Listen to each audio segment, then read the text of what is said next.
윤석열 대통령은 지난 2년 7개월 동안 대화와 타협 대신 대통령 권한에 의존하는 모습으로 국정을 운영하며 정치하지 않는 대통령이라는 평가를 받고 있다. 과반 의석을 가진 야당 대표는 물론이고 당내 비윤계 인사들까지 배척하며 지지 기반을 스스로 축소시켰다.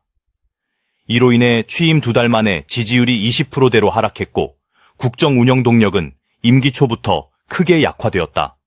2024년 4월 총선에서 패배한 후 주요 정책들은 22대 국회에서 좌초되었으며 야당의 입법 강행과 탄핵 시도에 대해 정치적 해법 대신 계엄 선포라는 극단적 대응을 선택한 것은 대통령의 정치 부재를 상징적으로 드러낸 사건이었다. 정치 입문 8개월 만에 대선에서 승리를 거머쥔 윤 대통령은 문재인 정부에 실망한 유권자들의 지지를 받아 대통령직에 올랐다.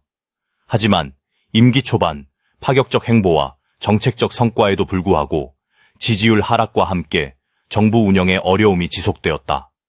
윤석열 대통령은 취임하자마자 청와대 대신 용산으로 집무실을 옮기고 도어 스태핑을 도입했으며 한미 정상회담을 열어 동맹을 강화했다. 이를 통해 지방선거에서 관격단체장 17곳 중 13곳을 확보하며 승리를 거두었다. 그러나 취임 2달 만에 지지율이 급락한 이유는 당시 당대표였던 이준석 의원의 징계 퇴출로 시작된 2030 세대 남성 지지층의 이탈이 가속화되었다. 이들은 지난 대선에서 윤석열 대통령을 지지하며 표를 줬던 세대들이었는데 이들의 지지를 잃게 된 것이다. 이 계기로 대선과 지방선거 승리를 이끈 선거연합의 붕괴로 이어졌고 이후에도 비윤계 인사 배척과 내부 분열로 여권 내 갈등이 지속되었다. 여권 지지층의 등을 돌리게 만든 사건들도 연이어 발생했다.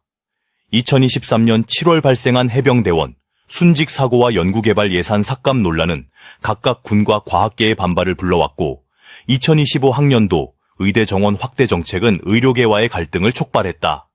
대통령의 불통 이미지가 강화되는 계기가 되었고 김건희 여사와 관련된 각종 논란은 정부에 추가적인 부담을 안겼다.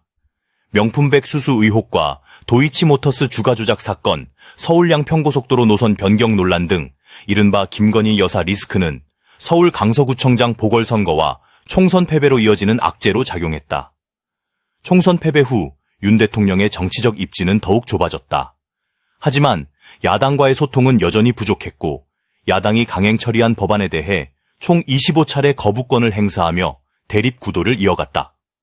이에 따라 노동교육의료연금 등 주요 개혁 과제들은 사실상 좌초되었고 저출산 문제 해결도 답보 상태에 머물렀다.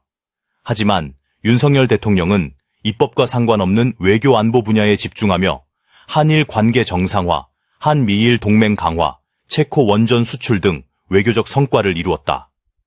그러나 정작 내치에서는 정치력을 발휘하지 못했다는 비판이 지속되며 결국 계엄령이라는 극단적 선택으로 국민들의 반발까지 일으켜 12월 14일 국회에서 탄핵이 가결되어 대한민국 헌정사상 세 번째로 대통령 직무정지가 된 불명예스러운 대통령이 되었다.